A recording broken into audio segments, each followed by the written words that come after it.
Where do we go from there? Okay, Act 2. It opens into Porphyry's police station. And Raskolnikov has come in for questioning. As he's being interrogated, the Everwatcher confesses for the murder. So Raskolnikov is basically cleared.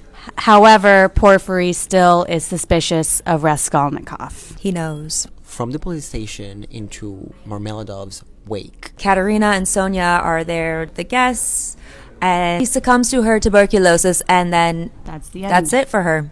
And sadly, Katerina dies. So Sonia is completely devastated. And you see Raskolnikov try and comfort Sonia. Meanwhile, Raskolnikov's mom and sister Dunya, they're being evicted because Luzhin had put them up. He's kicking them out. And Joligov, who is always lurking around, enters the apartment and he's offering Dunya Help you stay here if you agree to marry me. Fid leaves and says, think about it.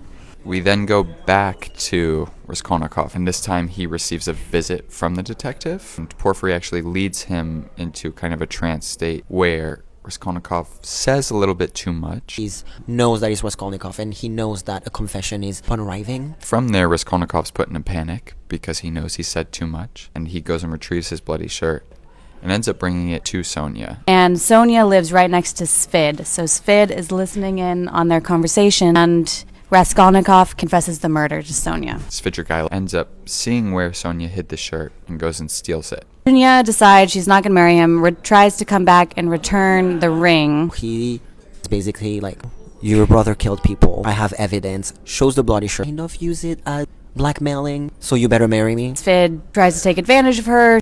Svidrigaïlov actually has a gun that she finds. She ends up shooting him, missing, and leaving. But she's smart because when she runs away, she actually grabs the bloody shirt. Then we follows Dunya's journey where she goes back home to Razumikin and her mother shows them the bloody shirt. Raskolnikov then goes back to his apartment, finds his family with the shirt, realizes that they know what's happened, and runs back to Sonia to try and figure out where to go next. Sonia, through God again, is really trying to help Raskolnikov and is telling him to go confess the murder. Which he ends up doing. And he goes to jail. That's when we enter the epilogue. Where Raskolnikov is in prison and Sonia comes to visit him. Ballet ends with Sonia and Raskolnikov dancing a forgiveness pas de deux. There is hope, there is love, there is forgiveness. That's the end of Crime and Punishment. That's it.